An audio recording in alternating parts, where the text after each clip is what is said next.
Okay, hello everyone. I hope you're having a wonderful day out there. We are back again with some more SCP Resurrection reading. We ended last time with What's in the Name, a nice little comedy one. Now we're starting with Just a Formality.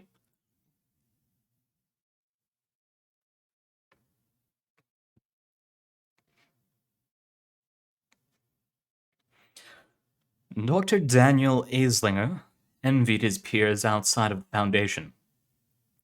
They only had to deal with life in the 21st century eroding mankind's sanity, and he supposed that was enough to deal with as it was. Even without anomalies running amok in the world, human beings were quite capable of messing up their minds without any outside help. Mix in the trauma inherent in realizing reality was a sham, and what do you get? One hell of a challenge for people like Aisler. He put down his briefcase in the spare office they'd assigned him at Site 103 and rubbed his eyes.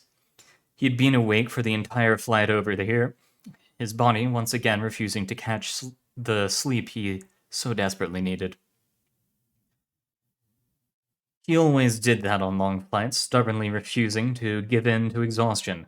And when he did doze off, he'd been awakened by a cough or someone talking. It was infuriating, but he refused to medicate himself for something like this. He saved pharmaceuticals for when it really mattered. Coffee, he muttered, and went back out to get some from one of the machines in the hall. When he came back, someone was sitting in the office chair opposite the desk. He was in his mid-40s, impeccably dressed, and in what looked like a dark impeccably dressed in what looked an expensive dark suit. He looked like he meant business and not the "do you sometimes find yourself in a bind because you don't have enough containers for your leftovers, man?" kind of business.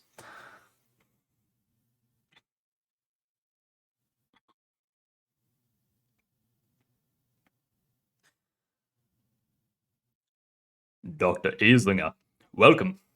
Aislinger hurriedly put the paper cup down on a nearby filing cabinet and shook hands. Thank you, and you are?" "My name is Dr. Manuel Cutler, and I'm a member of the Foundation's Ethics Committee. Perhaps you've heard of us." Aislinger held a straight face and then curtly nodded. Who hasn't, Cutler? The shadowy puppet masters of the Foundation. Those who ultimately control all things in this Foundation, from the procedures to the guidelines we use to the quality and strength of the coffee-flavored water that I just got myself, so to speak. Cutler raised an eyebrow, but Aislinger couldn't determine whether it was because he was puzzled or amused. Perhaps both. Well, that is certainly one way of looking at it, but no. They don't control everything. In fact, we prefer that the Foundation regulate itself as much as possible. However, there are some times when we need to assert some control. This is one of them. Now it was Daniel's turn to raise his eyebrow ever so slightly. Oh? And what is this, then, where you... And is this, then, where you fill me in on the real reason I'm here? He walked over to the chair behind the desk and sat down, motioning to the other office chair. He said, "Please, sit down." Cutler took his seat and smiled. "Thank you. And yes, this is exactly what I'm going to do. See, while you were here to do a psychological evaluation of certain members of the staff here at Site 103, I'm afraid the plural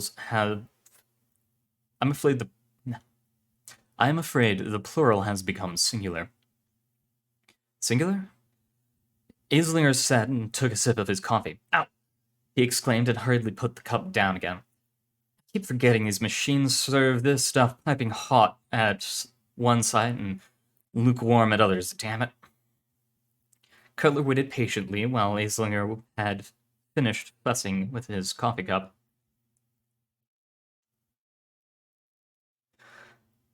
Yes, we're flying in Tennyson tomorrow. He'll be taking the personnel you are scheduled to see. You, on the other hand, will get to concentrate on one individual. Oh? Islinger perked up. This reeked of a challenge. Who is it? He must be either a wreck or very important to you. Cutler folded his hands on his knees and smiled. It was not unlike seeing a shark bare its teeth. What apt characterizations, Dr. Islinger. Perhaps he's both. Regardless, you'll be meeting him in, Cutler said and looked at his watch. Approximately 44 minutes. Daniel sighed. A challenge it might be, but it was also once again a change of plans. He wasn't good with changing plans. It meant actively working at staying alert, keeping his mind focused to deal with it.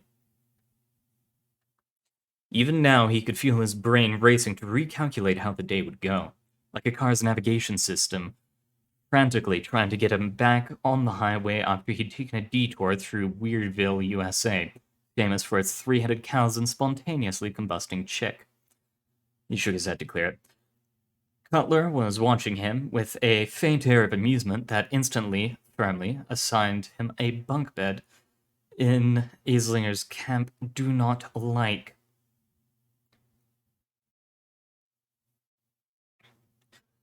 So, might I be allowed to know who I'm going to be evaluating then? He ventured, trying to inject some sense of antagonism into his voice.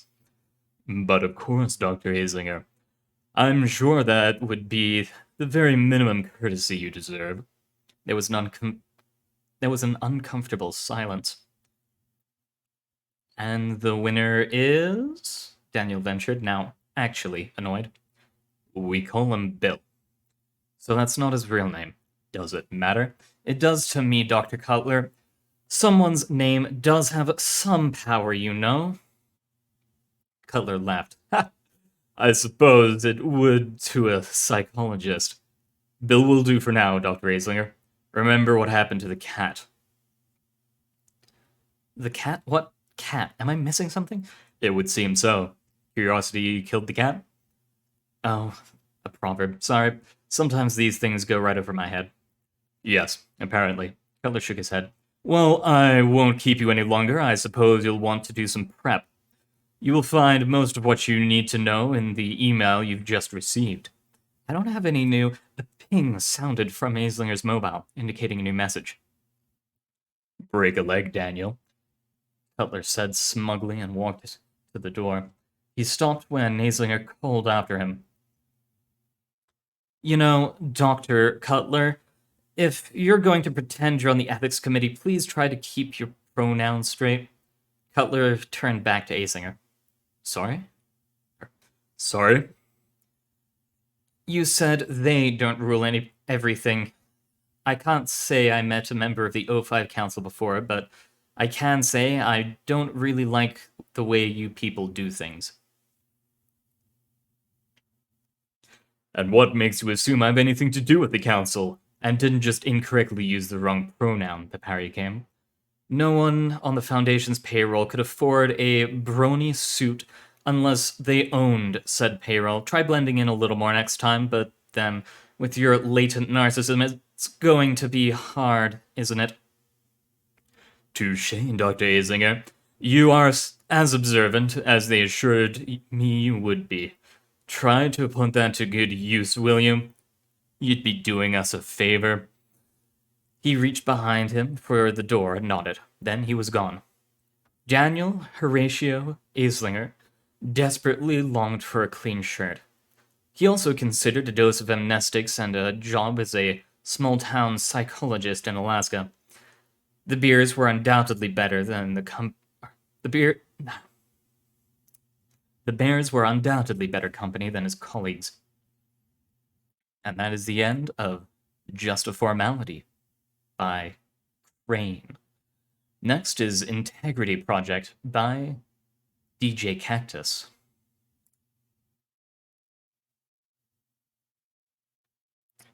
Ooh, a new site. The Foundation Department of Containment. Integrity Project.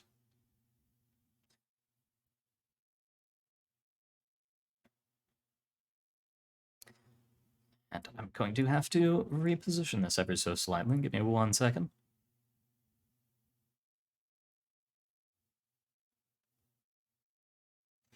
Okay, we are zooming out then.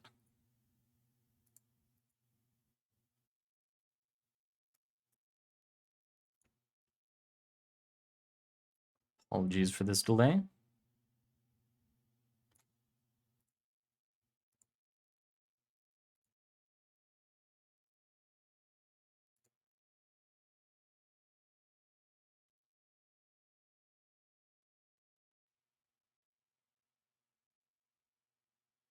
Now, well, we shall leave it as is.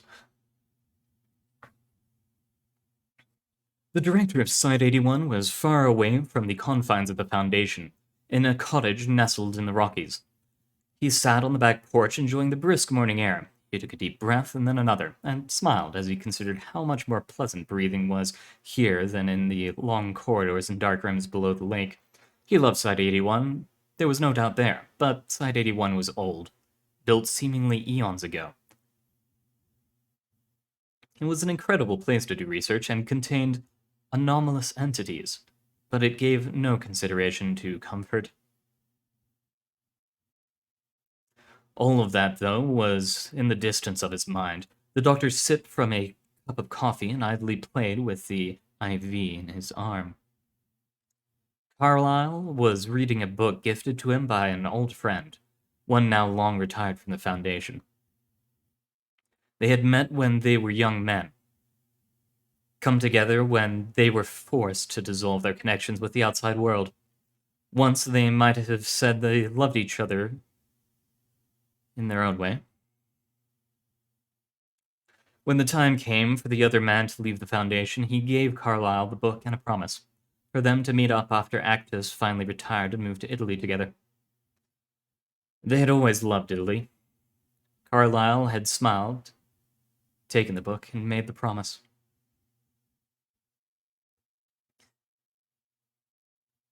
"But you knows, Carlyle," Oliver had said, "maybe you'll be here forever, grinding away in that lab until the sun goes out. Lord knows, you haven't aged in nearly 30 years." Carlyle had laughed and told his friend to wait for him. After Oliver Wrights had left the Foundation, he moved to Minneapolis, where he was born.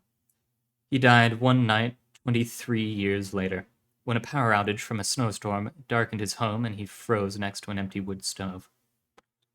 He was 87 years old.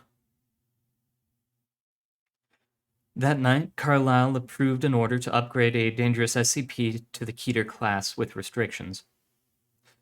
He did not hear about Oliver's passing until later. He had not thought of it until he grabbed this book on the way out of town.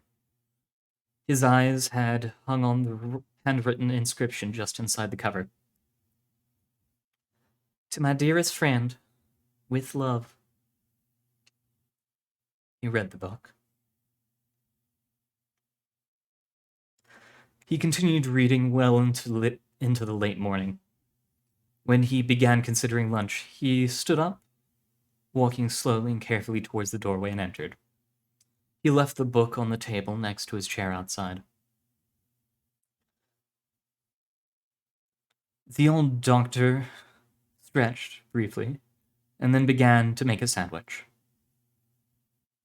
Turkey on rye, standard fare back at work. Old habits die hard, but at least he could offer himself a slice of cheddar to go with it. His hand reached the refrigerator and stopped when he noticed the man standing in the corner of the room. "Ah," Carlyle said slowly as he pulled the refrigerator open. "So good of you to join me. Early, though, for me to be gone back. It has only been 2 days, I feel." The man stood quietly unmoving. Carlyle glanced around as he closed the door, realizing then that there were many other men and women in his cottage, pressed up against the walls. Some wore suits, others plainclothes, some carried weapons. They all stood silent, staring straight ahead. The old man shook his head and laughed. "The formalities are unnecessary, I think. There are none here but me and you." They all left the room, save for one. Ah, there we go. Carlyle moved into the living room and sat down on a plush sofa. His IV was still in his arm, connected to a bag that hung on a metal rack and followed him wherever he went. It rolled across the hardwood and sat next to him when he did, quietly watching the whole scene. Come and have a seat, Joshua. I am sure this is not going to be quick.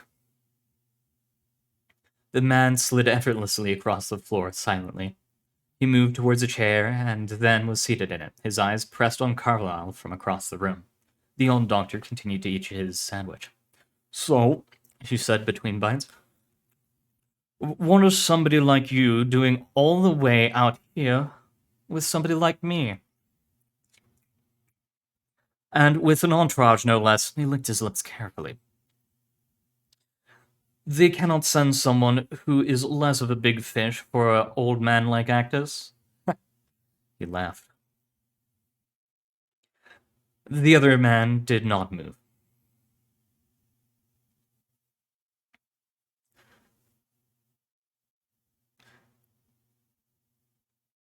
I'm not here for who you are. I am here for who you were. Carlyle paused long enough to swallow and then continued his meal.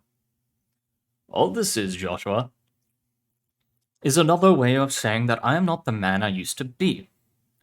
You know it, and these old bones know it. He took another bite. I think you will have better luck elsewhere, friend. The uncomfortable silence was broken by the sound of a bird chirping outside. Carlyle thought to look towards the sound, but knew better than to take the man out of his sight. It is not the youth of that man I am looking for, Jean, the man said, nor his aptitude with a weapon. Carlyle shrugged, the hairs on the back of his neck rising. Then why are you here? You know. Humor me, I am very old. The other man stood. 25 entries contained within 2 years. Extensive knowledge of behaviors and anomalous traits of many more. Ability to manipulate situations concerning anomalous entities in order to facilitate containment. Understanding of the potential of entities. The reason you joined the classification committee. The reason they made you its head. The reason Site 81 has gone without breach in your tenure here. Carlyle nodded and snapped up the final piece of his sandwich. These things you say, they are true. I will not deny facts, and yet I am an old man, Joshua. Certainly my edges have worn dull. Certainly they are looking for one other than myself. They are not. And what if I refuse? I am content with my work. I enjoy what I do. I have put those things behind me, Joshua. I am a man of science, and as I have always been. What if I do not want to abandon that as well? This is an old debt, Jean. It is one you knew would come due in time. The years have gone by, and age has overtaken all but a select few. Illness has ruined many, and yet some persist. Have you forgotten why that is? Carlyle darkened. No, I have not forgotten. Joshua moved towards the door. Then I will alert the council to your decision. Unfortunately, this is the end of your vacation. Your treatment can continue at our secure facility. You think an old man is a flight risk? No, Joshua said. I think you are. A handful of agents appeared then, gathering up Carlyle's belongings and moving them outside. The doctor was shuffled from the living room to the front door, escorted to a waiting vehicle. As he went to step inside, he stopped and turned to face Joshua. Is it worth it? Who can say, Joshua said, closing the door after him. In the face of mountains, you are only a man, Jean. You can decide for yourself when it is over.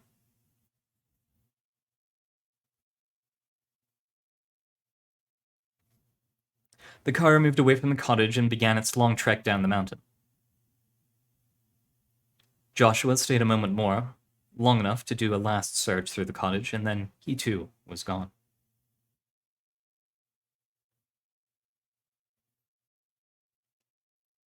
An open book lay on the back porch unnoticed, a token of love between two who had once dared to dream about a life together. The dreams had become broken and the memories lost, but the book remained, or had remained, a testament to what is required. That night, it rained. The door to the containment cell slid open slowly, and a woman entered first. Xena knew this one, her doctor, the one who talked to her when she was sad. She did not recognize the man behind her, the one in the white lab coat with the dark glasses and shiny head. He smiled at her, and she smiled back. He didn't look that scary. Xena, her doctor said, this is Dr. Atkiss. He's here to ask you some questions, and then we're going to have you do some stuff, okay? The little girl nodded and sat upright. Dr. Jorah moved to the corner of the room, and Dr. Atkiss stepped forward and sat down in the chair in front of Xena. He extended his hand, and she shook it.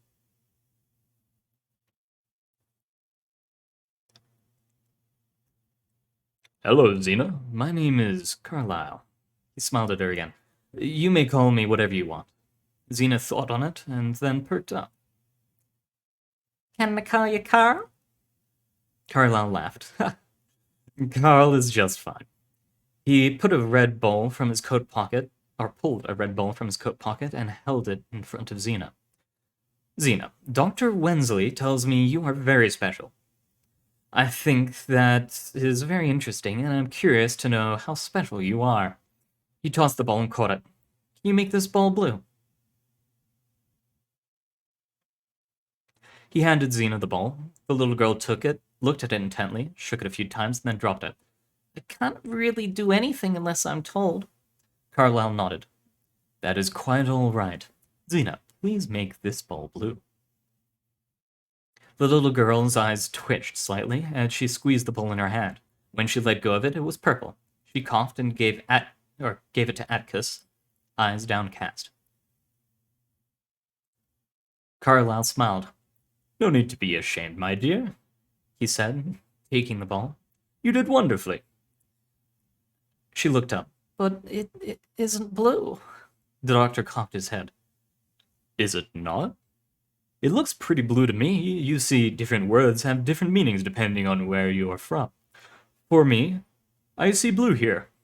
My people would call this blue.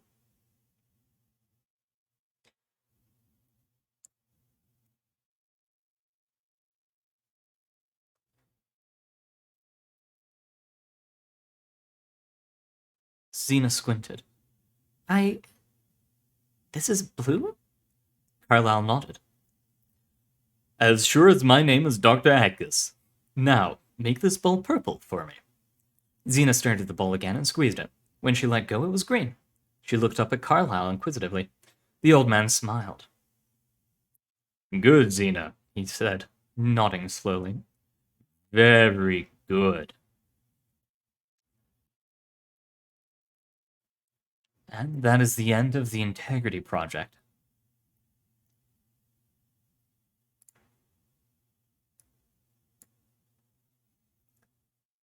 Next is New Tricks by Dr. Clef and the Deadly Moose. New Tricks, or Youth Culture Killed My Dog. 2 weeks ago, in an unnamed garage in a facility that didn't exist, a dog was trying to repair a hydraulic servo. He raised his paw and tapped away at the specially built keyboard that he had put together for him back when his lab was bigger and better stocked. The robotic arms reassembled the servo and plugged it into the pump. The process was slow, so damn slow. The dog remembered a time less than a decade ago when he'd been a head of a major Foundation department. Back then, research and development had been the most exciting place to be in the Foundation, a whirlwind of discovery, and he had been the eye of the storm. One of the brightest stars of the Foundation, a researcher filled with such vibrant energy that not even being involuntarily transformed into a dog could keep him down. 9 years ago, everyone at the Foundation had known his code name. Cain Pathos Crow. 9 years ago.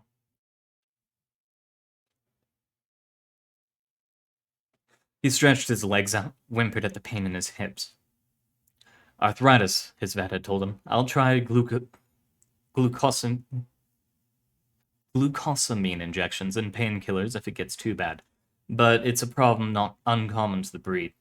He tapped a button. The needle on the gauge went up. It hovered around the line he knew was red.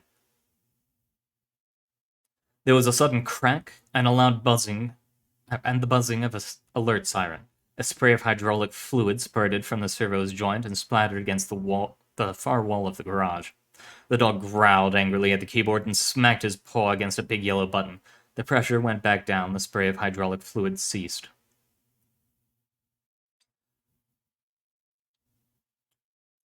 Still trying to get that old thing fixed up? A smarmy voice asked. A man was walking across the room carrying a watermelon in a neat little carrying bag made of braided nylon ropes. The dog was surprised. He didn't often get unannounced visitors, maybe Dr. Mann and Agent Lament again, proposing to drag him along on yet another ill-conceived mission, which has a link that we might check out. No, it didn't smell like either of them. When the dog saw that the visitor had a huge Cheshire cat grin, and his eyes hurt to look at, and his nose was too big for his ugly face. Rough, Professor Cain Pathos Crow said. Crow? Dr. Alto Clef put the melon down on a nearby table. Ruthlessly... No, I think I was... I'm going to try to remember the voice I was using for Clef. Ruthlessly clearing it of its cluttered wires and transistors with a sweep of his arm. Do you still have that neat laser cutter thing? He asked. Would be easier to slice this with than a knife. Put it on the table over there, Professor Crow said. I'll clean up the clutter. Clef complied as Cain rummaged through a big pile of miscellaneous gadgets before finally finding what he was looking for. A big gray box with danger lasers stickers haphazardly plastered on the side. Would you mind attaching it to the robot for me? Cain asked. I'd do it myself, but no thumbs. No problem, Clef said. Power plugs in here? Yes, Cain said. You'll want to get some duct tape to attach it a bit more firmly. The bayonet mount broke a while back and I haven't had time to repair it. Haven't had the time or haven't had the inclination? Clef asked. He dug at the open end of the roll of duct tape and a bit until it came loose, then began to wrap it tightly around where the laser cutter attached to the robotic arm. Doesn't really seem like the kind of thing that would have stopped you in the past. I had an entire department in the past. These days I have to do everything myself, Cain said. He was also permitted the assistance of a few robotic devices, which he was grateful for. It got more and more awkward to deal with the few assistants he had sometimes, especially the ones who'd become used to his unusual appearance, especially when the ones who'd become used to his unusual appearance got rotated out. He slid his paw along the oversized touchpad, maneuvering the crosshairs over the image of the watermelon, then began programming in the motion commands to the robot arm. It could be worse, he admitted. I could be in a kennel or in a shelter waiting to be put down. They'd never do that, not for one of the Foundation's heroes. Ha, heroes, Cain said bitterly. Not many of those left in the Foundation these days. Not as many psychopaths either, Clef pointed out. And you could read a containment report without slogging through pages of useless commentary on every single member of the peanut gallery who thought they had something to say. He stepped back from the table and picked up a pair of darkened goggles. One of the lenses was slightly cracked. That's something, at least, Kane admitted. Hand me that hood over there. Clef picked up the hood and draped it over Kane's head, carefully arranging the darkened glass lens over the dog's eyes. The professor tapped a couple more keys on the laser, watching the simulation play out, then hit the big red button. There was a whirring sound and the smell of ozone and a bright blue flash from the workbench. When their vision cleared, the watermelon had been sliced into 6 even pieces. Looks like it. It still works just fine, Clef said. Is that supposed to be a metaphor? Kane asked. If you choose to take it that way, yeah. Clef picked up one of the watermelon wedges and laid the other one down in the cracked ceramic dish by Kane's cushioned bed. The gray-muzzled golden retriever lay down on the cushion and took a bite of the sweet, juicy red melon. The 2 old friends sat in silence for a while, enjoying their snack in companionable silence.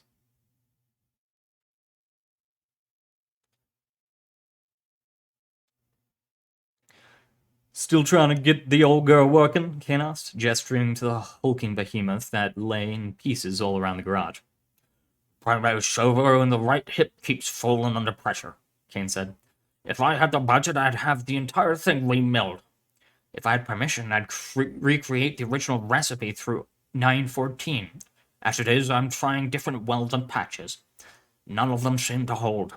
He took a big bite of his watermelon, crunching away as he chewed the crisp red fruit. Might want to double down on that, Clef said. Some big, powerful people might come by asking you to get it working again. Kane stopped eating. He stared intently at Clef, who was spitting his watermelon seeds into a rusty coffee can. All right, you conniving old fuck, the Donga growled. What do you know that you're not telling me? Clef tossed his watermelon rind back onto the work table and brought 2 fresh wedges of melon over for him and the professor. There was an incident yesterday, Clef said. A code Tempest Twilight at Site 17. Unknown outside force assaulted the facility. There were casualties and several containment breaches. One of those breaches was SCP-105. Irish, huh? So Dan Tenzin finally got his wish, may he rest in peace, Crow said sadly. I don't think anyone will chase her, given that they've got her camera locked away inside a vault. 105 didn't run, Clef said. She picked up a sidearm off a dead agent's corpse and helped site security fend off the attackers. Irish picked up a gun and fought back? That shy little girl? She's not a shy little girl anymore, Crow, Clef said.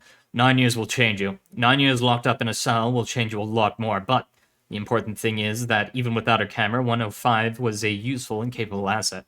She had loyalties to her jailers, even when she had every chance to bug out.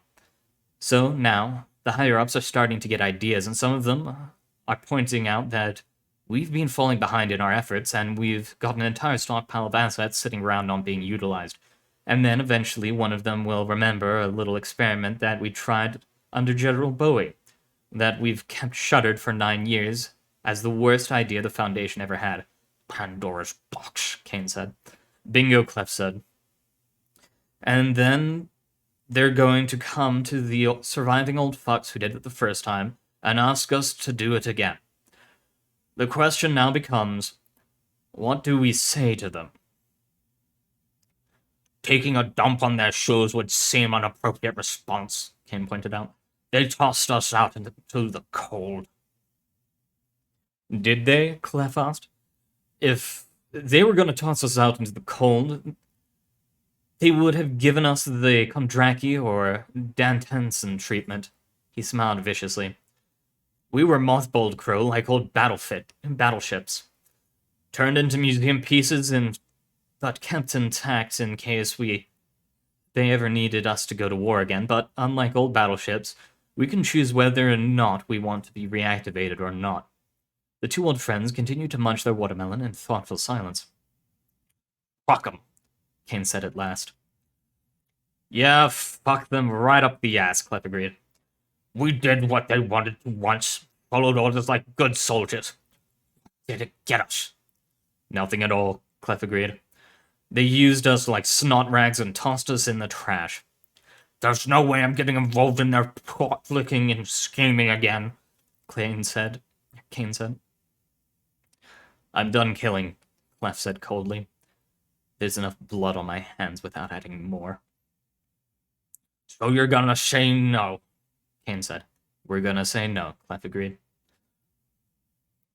Clef fiddled with his half-eaten watermelon slice for a moment. Professor Kane stared intently at the green and yellow patterns on its rind. They're gonna use her against you, Kane said at last. And they're gonna offer you the one thing you can't say no to, Clef pointed out. In the end, it doesn't matter what we want, Kane said. Those puppeteers have us on their strings and they'll do as they wish. He nudged his empty watermelon rind away from himself with his grey muzzle. Clef took one huge bite of his melon. His grin turned positively shark-like. Then we'd better milk them for all we can get in the process, Clef said, spewing bits of melon and juice from his half-full mouth.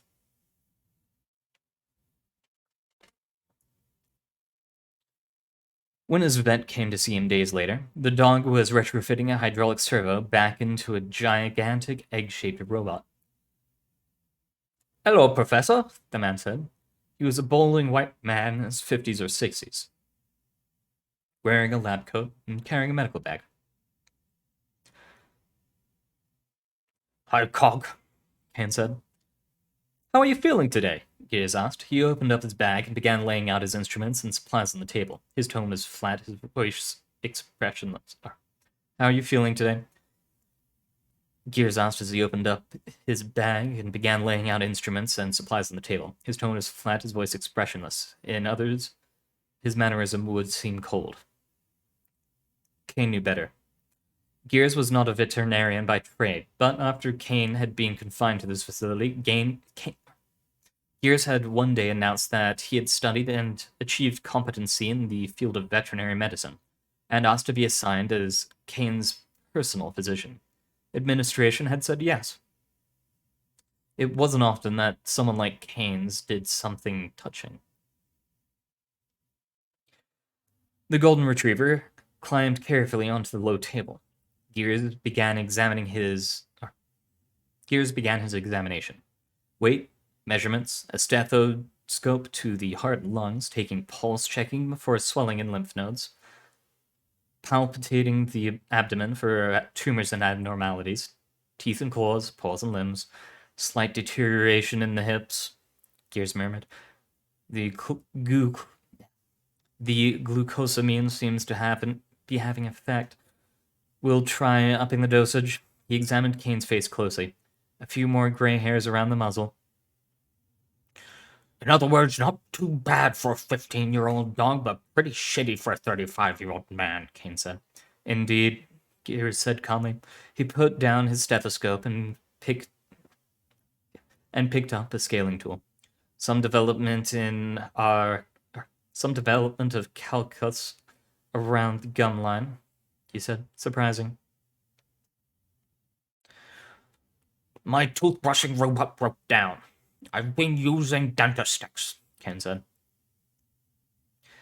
I'd suggest getting it repaired, Gears said. In the meantime, I'll do a teeth cleaning. It was a long and boring process as Gears carefully scraped the plaque building up along Kane's teeth. He was just finishing up with the molars when another figure entered. Kane wasn't surprised. He'd been expecting this visitor for a long time. The intruder was a black woman of medium height in a pine-striped suit. Her hair was curly, her mouth was smiling.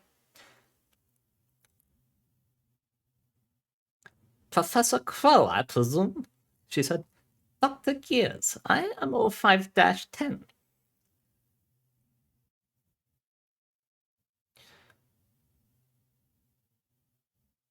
Non, Ken said, his words mumbled around Gears' dental equipment. The woman gave him an odd look. Forward, he waited for Gears to extract his cleaning tools from his mouth. But no, you don't smell like an 05. They all have, well, You don't smell like one. Good to know, the woman said. You are, of course, correct. I am not, in fact, O5-10, but I am, in truth, her decoy. I am called Salt. This is, of course, classified at the highest level. I do not need to tell you the consequences if you breathe a word of this to anyone I trust. Affirm.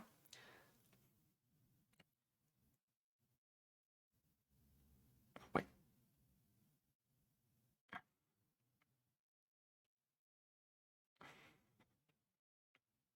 Who's talking here? Yes, the woman. Okay. I trust. Affirm.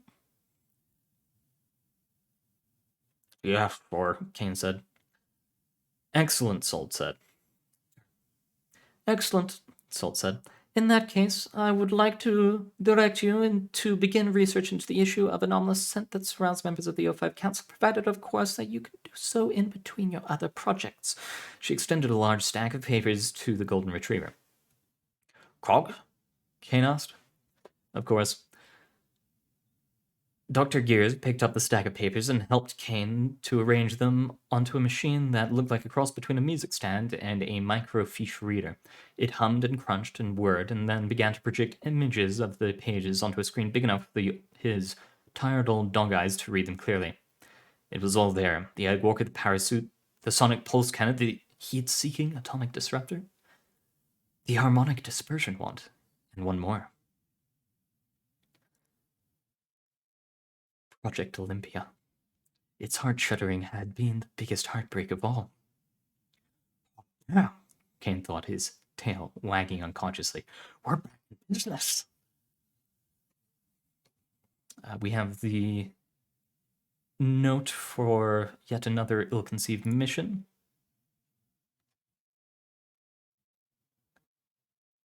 Which... a little bit long, and we're currently reading stuff over here specifically, so we'll keep back on this side of stuff. If someone wants to request it, though, feel free. The Wolves at the Door by Dr. Everett Mann. Just Dr. Everett Mann, right? Yes.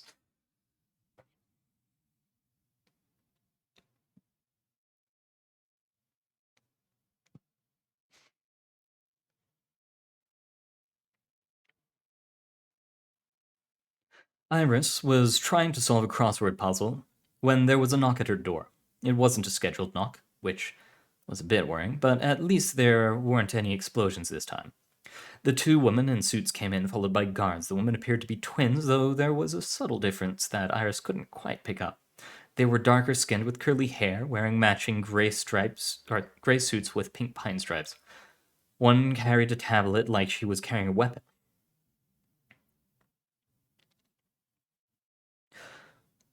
Good morning, Miss Thompson, one of the women said. She wasn't used to being called Miss Thompson, and was either Iris or 105. Good morning, Iris said. This is Miss Salt, she said, indicating the woman who was almost but not quite identical to her. You may refer to me as O5-10. Hello, Iris said, caught off guard. Was this a trick? She'd heard of the O5 Council, but they weren't ever supposed to actually meet skips. I want to thank you personally for the actions you undertook last week. The woman smiled broadly. Oh, well, Iris began, but the woman waved her off. You did what you had to, I understand, but the fact that you were able to do it, that was remarkable, Miss Thompson. And it's caused no little amount of talk. Talk? Iris wondered where this was headed, and what this woman's game was. You were a great help, and it occurred to us that you could be even more help. You and others like you. We've been reviewing the files of MTF Omega-7, and we'd like to...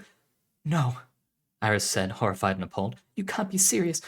I'm perfectly serious, the O5 said. You haven't seen how things have gone the last 9 years. There are more anomalies every year, and we're stretched thin. We're guarding the doors the best we can, but the howls are growing louder. We can't ignore the resources we already have. We're making a new task force. As an anomalous person with field expertise, we'd like you in charge of one of the field teams. Didn't you people learn anything from last time? Iris put one hand on her temple, trying to calm down. Just thinking about him made her heart race. Yes, and we've learned a lot since, too. That's why we can make it work this time. She smiled. You're crazy. He killed the entire team, his own people, and you want to try again? The woman shook her head. We have no intention of using 076-2 again. That was obviously a mistake. You don't? Iris's eyes narrowed. She didn't trust the woman. She was too eager, trying too hard to convince her. For a woman who claimed to be an O5, that suggested the situation wasn't quite how she presented it. Someone that high up should be dictating, not negotiating. We want you and others like you, agents with anomalous abilities who can be trusted, people who serve because they want to, not because they have an explosive collar or other coercion. The woman had the glow of sincerity on her face. Of course, she wasn't telling the full truth either. She wasn't nearly as sure about not using Abel as she wanted Iris to think. She was a terrible liar, and the guilt of that omission bubbled to the surface of her eyes, but she was still sincere. If she didn't believe in everything she was telling Iris, she believed in the idea of this new team. That was what made Iris distrust her. The woman in green who'd convinced her to join Omega-7, she'd never been sincere. It was a toss-up if she believed anything that came out of her mouth. Do you remember what it was like to use your camera? O5 continued, to explore your abilities. I have some experience with things like that. There's nothing like it. And it did strike home, because Iris missed the photographs. She missed learning the new things she could do with it. She missed being able to just play with it. It had been such a fun game. No, more than a game.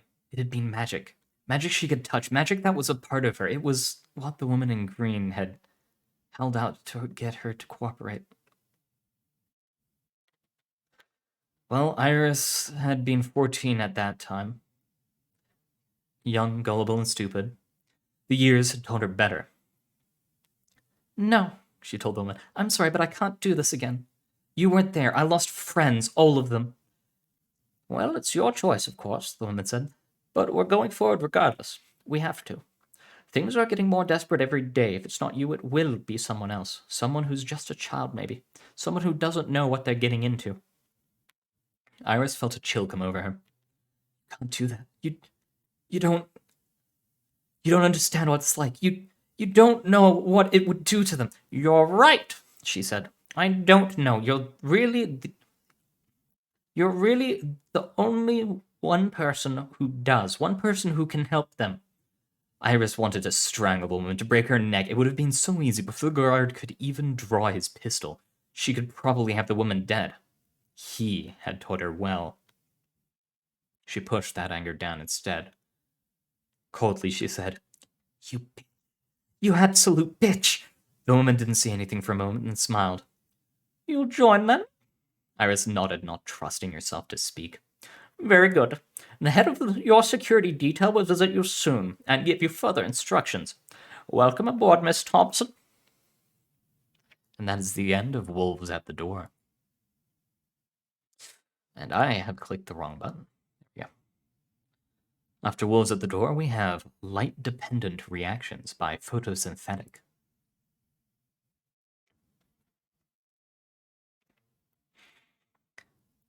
Excerpts from interview log E46693-12. October 4th, 2014, 12:57 p.m. Interviewer Geoff C. Taggart. Data redacted. Subject Dr. Chelsea Elliott, researcher, plant specialist. Taggart. Good afternoon, Dr. Elliott. Please close the door. Elliott. Excuse me, but have we met? Taggart. Please close the door. Pause. Elliott closes the door. Thank you. Do have a seat. I am Geoff Taggart. from reclassification. I'm sorry, I don't. Doctor, you've been briefed on us. Well, yes, but no one here is anomalous. Erin, Thom, and I all cleared quarantine months ago. And you must know why we think that assessment was premature.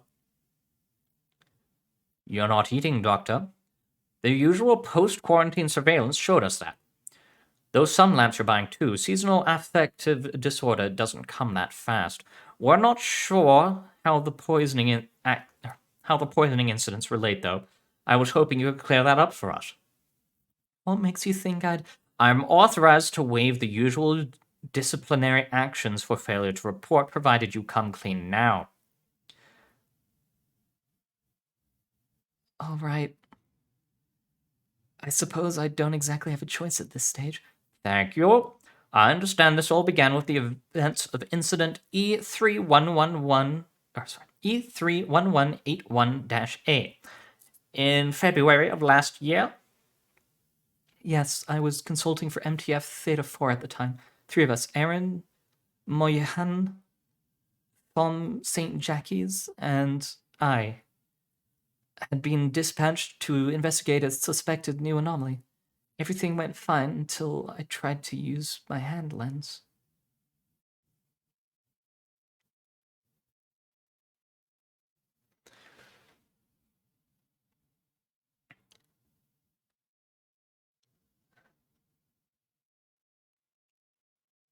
Gaga check. Cam sweep check. Humes check. Agent Erin Moynahan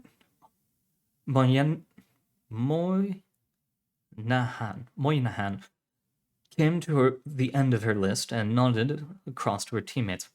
I call it stable. We're good to go in. Chelsea Elliott grinned and bounced a little on the toes of her boots. Great, Thom, you ready? The third member of their little team nodded back at her. Après boys. Together, they struck out into the abandoned and echoing warehouse. Elliot's eyes darted over the floor as they walked, eager for detail. Weathered concrete was none of their specialty, nor was architecture, though they had noticed the huge skylight running the length of the peaked ceiling. The fair February sunshine took on a subtle cast as it poured through. Some hint of color Elliot couldn't identify. She'd ask about it later. Now she homed straight in on the site they had tagged from the door. A wary scruff of vegetation struggling up out of the cracked concrete. It wasn't much, floristically speaking. A few goldenrod stems, some ragged tufts of Kentucky bluegrass, and a dried-up stick that would have probably been a silver maple sapling for 2 or 3 years before he kicked the bucket. None of it warranted a second glance, if it hadn't been for the weird sheen on the leaves. She dropped to one knee beside the goldenrods, pulling on a pair of rubber gloves. Not only were they alive and vigorous in the winter chill, they were blue in ways Chelsea's understanding of solidago biochemistry couldn't account for. When she reached out to examine one of the leaves, it tilted against the sunlight and shimmered in oily seafoam green.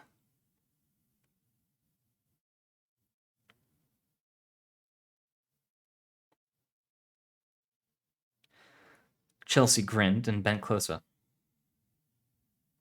Oh, that is weird. She pulled out her hand lens, plucked a leaf from the goldenrod, and lifted it to see. Through the lens, nothing but a blaze of lethal light.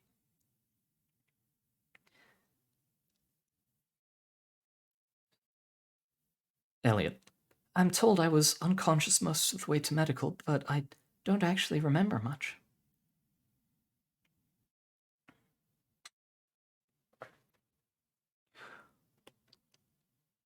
Holy shit, what backup? The crackle of a radio. Get News 30 in here now. We've got a new anomaly and Elliot's down. She was on fire, the alien sun searing through her face, and nothing left in her eyes but unnameable colors. I've got to just move. The world was a rock tumbler spinning, hurling against the sky of full stone. It tasted like ice olives acid. A hook in her belly, pulling her inside out. It's moving, Joseph. Joseph, fuck! Someone get the... A boulder on her chest and more falling on her blow after blow. What did she do? Get us out of here, seizing again. Think they're growing. Just make it stop. Just go. Taggart. And when did you awake completely? Elliot. They kept me in an induced coma for 2 weeks at medical, dealing with the kidney failure. I didn't wake up until they stopped the sedation. Taggart. And that was when you became aware of your condition? Elliot. Yeah, E31181 really did a number on me. When she finally woke, they assured her she would be fine. The light from that anomalous sun thing had done some damage, but she would recover. They had taken care of the sunburn while she was under. Her vision was mostly black, and if the colors were still dizzyingly strange, that would clear up too. The seizures hadn't done her any serious harm, and her kidneys were well on the way back to full function. Now the skin might take a little longer to fade. She lay in the hospital bed, staring at her arms, two smooth skin, the color of pin cherry bark, mottled with salamander spots in rich teal, and feathered all over with tiny bits of chaff like the scales on a sword fern's fiddlehead. Anne swallowed the laughter, trying to claw its way out of her throat. Before she could even sit up, she was asking for her hand lens back.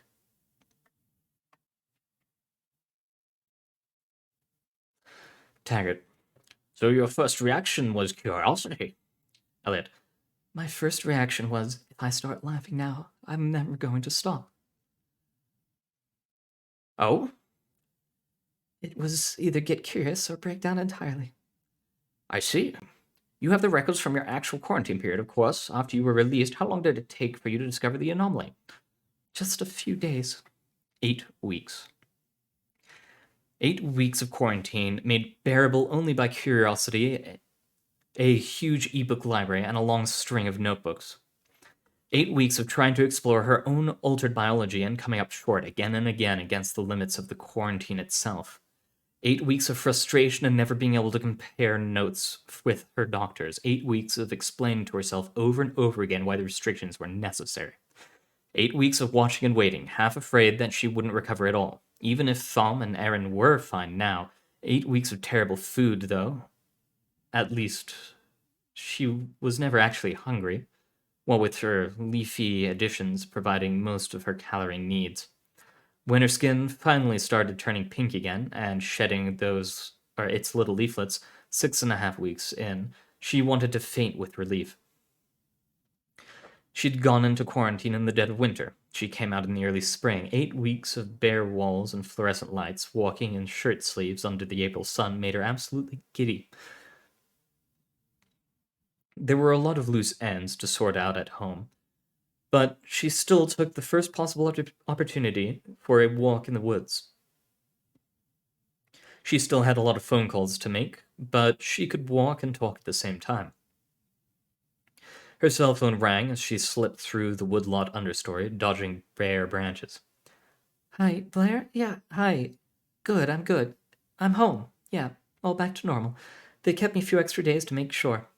How have you been? She stepped around a patch of cutleaf toothwort. Oh, good. How's Pip doing? Is she giving you any trouble? Blair usually took in Chelsea's cat Pip when the botanist traveled in summer. It didn't usually last for 2 months straight, though. At her friend's answer, Chelsea let out a relieved sigh. Oh, good. Can I come over and pick her up when you get home today? Yeah. Thanks so much. They chatted for a few minutes longer, Chelsea, meanwhile, moving through the burgeoning woods. The elms had gone to seed already, but she greeted the bloodroot and ruinemone by name. Something inside her began to settle quietly back into place. Yeah, I missed you too. She grinned into the phone, knowing Blair would hear it in her voice. Lunch Thursday? Sounds great. See you soon. They hung up. She paused by a maple sapling, running careful fingers over the soft new leaves nosing out of their buds, before dialing the next number. Hi, George. How you been? Mayapples on the hillside. Sophia, hi. I owe you a Danish. Sharp-lobed heptica among the rocks. Kyle, yeah, I'm back. A grove full of speckled trout lilies. By the time she'd finished her calls, she was brimming with simple, heady joys of spring and freedom. Heady joys. There was more to do back at home, but she could spare a little longer, couldn't she? There, a patch of lesser clan celadine bathed in sunlight. She stretched out on the soft, glossy leaves, just half an hour break, just to bask. She stirred, blinking sleepily. How long had it been? The sun was still warm in her face, and she lifted a hand to shade her drowsy eyes, and on the other she felt for her bag. Under her searching fingers, the leaves went crunch. She sat up and looked around, stared. The ground around and under her, a meter or more out from where she'd lain, was coated in hoarfrost. A hair-thin coat of sparkling white crystals, impossibly failing to melt in the balmy air. The stuff even clung to her bare arms. It was only slightly cool to the touch, no different from the grass itself, and it crunched between her fingers like fine sand. Her eyes narrowed. Not sand. A memory surfaced, baking Christmas cookies, rolling little balls of dough in this cinnamon and sugar, she murmured. The crystal shape was right. From what she could see through her hand lens, it dissolved almost instantly in a drop of water from the bottle in her purse, and the residue left on her fingers faintly sticky, no scent. Hesitantly, she put a single grain on the tip of her tongue. Definitely sugar. She looked down at the leaves and all around, up at the sky, her first real sunshine of the year, just after she'd stopped photosynthesizing. And suddenly, there was sugar all over the place. Despite the balmy April air, she shivered. Taggart. That sounds conspicuous.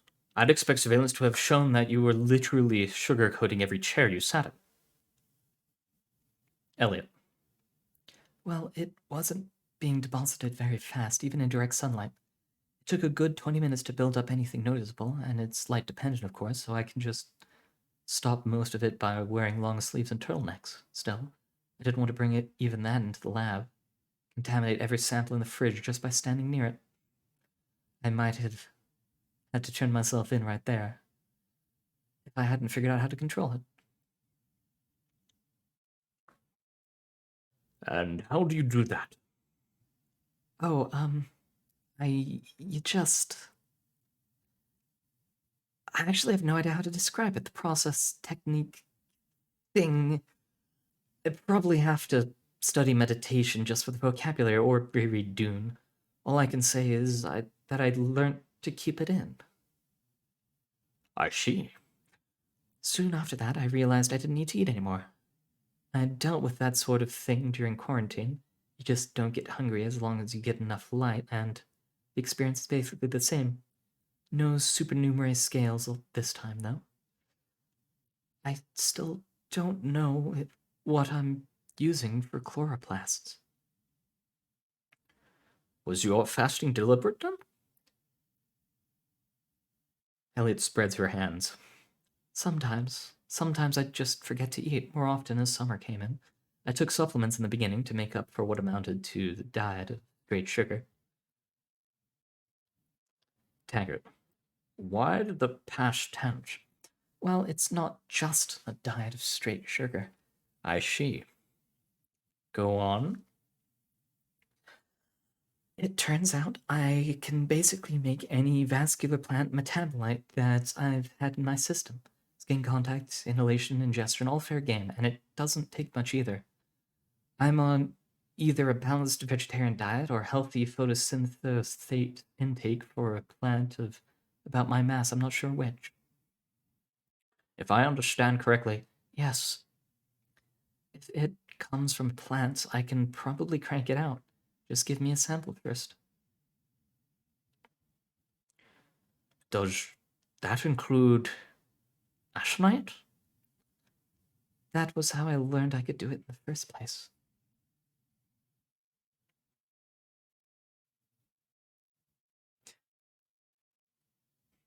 Oh, hey, the acentum's flowering. I'm sorry, what? The monks should. Chelsea nodded towards the 5-foot tall potted plant that stretched in a proud spike of hooded violet flowers towards the peak of the greenhouse roof. The young man at her heels showed no sign of recognition. Wolfsbane? Wolfsbane? Lovely plant, neat history and chemistry. Not too hard to grow. Toxinous all get out, though. Her visitor Niels blinked. And you keep it in out here? No containment? It's not really dangerous unless you eat it, and anyone who comes through here has enough sense to not do that. Chelsea smirked, roughing one hand through the starburst leaves. Well, that or get an awful lot of sap in your skin. I got a few big drops on my hand once, gave me heart palpitations for an hour, but that was it. Only heart palpitations? Neil boggled at her. It's not as bad as it sounds. Sounds unpleasant, though. He eyed the plant with mistrust. What's it like if you actually eat it? Nausea at first, plus the heart palpitations. Chelsea straightened up cheerfully. Burning of the abdomen, Then tingly numbness, weakness, and worse, arrhythmias. ends in paralysis and death if you get it that far. Sounds nasty. It's just self-defense. It was still making her stomach roil a little. Odd. Toxicity didn't usually bother her, not in the abstract. Besides, anything's useful in the right context. This one's in here because Nathan's group is using it as an antidote. We think it'll be half the key to CCR syndrome. Pseudoconium was the active ingredient, she remembered. Not a big molecule, but it had an intriguingly multi-ring structure. She could picture how the plant would synthesize it. Her stomach turned again, and she swallowed. I hope it's not the pasta.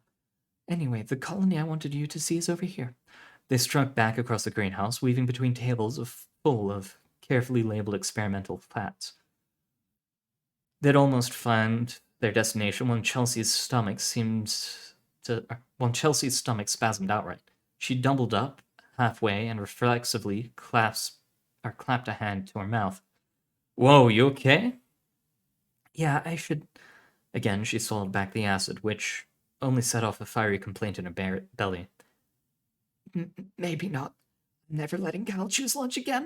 It almost feels like nausea, burning in the abdomen. She stopped dead, just in time to feel her heart skip a beat. Oh, God. She turned back the way they'd come, one arm wrapped around the middle. Sorry about that. How is this even... Niels was on the phone with medical before her knees hit the floor. Elliot. I had given myself a sublethal dose, it turns out, but only just, lucky for me. Everyone assumed I had actually handled researcher Nathan Frisk's aconitum, and somehow poisoned myself that way. If the only plant involved hadn't been so carefully monitored, you might have thought the same thing. It's a little insulting, really. I know full well how to handle these things safely. So you'd rather be insulted than contained? Wouldn't you? Taggart pages through his dossier. I believe that will be all then, Dr. Elliot. He began putting papers back in briefcase. Unless there's any other information you'd like to volunteer, any dimensions to your abnormality that you haven't covered. Not that I'm aware of, yet. I'll keep you posted. May I... Well, I know it's not the usual practice, but as a final professional courtesy. Yes? May I see my proposed containment procedures? You're not going into containment, Doctor. What? Your condition is classified 52108E46693. You technically aren't cleared to know any of it, but this is something of an unusual case since you don't appear to be in immediate danger to yourself or others. My orders are to take your deposition and let you continue your work. You aren't a danger to yourself or others, are you? Well, no, not with the metabolites under control, but I don't understand. You're a valued Foundation researcher, Dr. Elliot. That's not... And in this particular case, the Council has decided not to remove you from your position unless it becomes absolutely necessary. I'll add this interview to the information on your review. You'll be notified of that conclusion in due time. In the meantime, please carry on. Do remember that this entire phenomenon is classified, though. You are not to discuss it with anyone, and if you refer to it at all, use its designation, E46693. Standard Ospec, yes, but... Try to eat more too. Some of your colleagues are getting concerned, and that's a security risk. He closes his briefcase and stands. I'll schedule another meeting with you once the Council has decided what to do with your case. Of course. Thank you for your time, Doctor. Enjoy the rest of your day. End log. March 31st, 2015. Chelsea Elliott finishes reading a book, numb with dread, at the man called Taggart. Yes, I remember, she manages. Anne looks up, numb with dread. Good. His calm smile doesn't so much as flicker. She'd forgotten how disconcerting the man can be. Is there anything else you'd like to add? Anything that's arisen in the meantime? She shakes her head. It hasn't changed much. I've been suppressing it mostly. Is that perfume you're wearing, then? Yeah, his nose. She closed her eyes. Santalum spicatium and Rosa damascena, wood and flower volatiles respectively. Distantly, she marveled at how level her voice still is. My colleagues have enjoyed my new essential oil hobby. No one's had reason to think that I'm distilling them at home. I'm not distilling them at home. Besides, spending photosynthesate this way leaves me hungry enough to eat.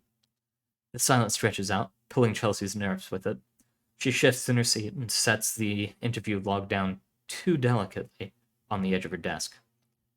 It's the wrong side of her desk again. This man must enjoy displacing her to her own visitor's chair. Finally, she can't hold her tongue anymore. Have they decided then? He gives a non-committal hum, twirling the delicate stem of her string of pearls vine around his finger. You could say that. Ultimately, though, it'll be your choice. Her flash of irritable skepticism surprises her, but she manages to restrain the snort. My choice? She asks, forcing her tone to stay polite. What are my options, exactly? The corner of his mouth ticked upwards. On one hand, you may elect to go into containment. Your conditions will be humane, of course, but you'll be an SCP object, designated and treated accordingly. A lead brick pressed down on her lungs. She had seen fragments of the containment procedures they'd apply. Imprisoned for life, never seeing the sun. She can't. Or, she forced out on a whisper. Instead of replying immediately, he pushes a neatly bound dossier towards the desk towards her. She opens it and begins to read. Have a look. Commander's prepared to retain you in your current position on conditions you accept reassignment to this project. This is insane. This is brilliant. She'd given her right arm to be part of this once upon a time. This was no choice at all.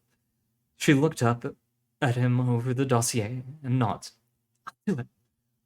His smile deepens, and he extends a steady hand for her to shake.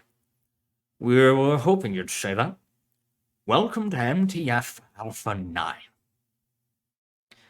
And that is the end of light-dependent reactions. I need to click back instead of that. So, that's where I'm going to end it today, and it looks like the next one Oh, is 3 different stories. Got it. So this time we've read Just a Formality by Crane, Integrity Project by DJ Cactus, New Traits by Dr. Clef the Deadly Moose, The Wolves at the Door by Dr. Everett Mann, and Light Dependent Reactions by Photosynthetic. Thank you, everyone who's come for coming. Those of you on Twitch, I'd love a follow if you want to give one. For those of you on YouTube, I hope you've enjoyed enough to leave a like and possibly subscribe if you haven't already.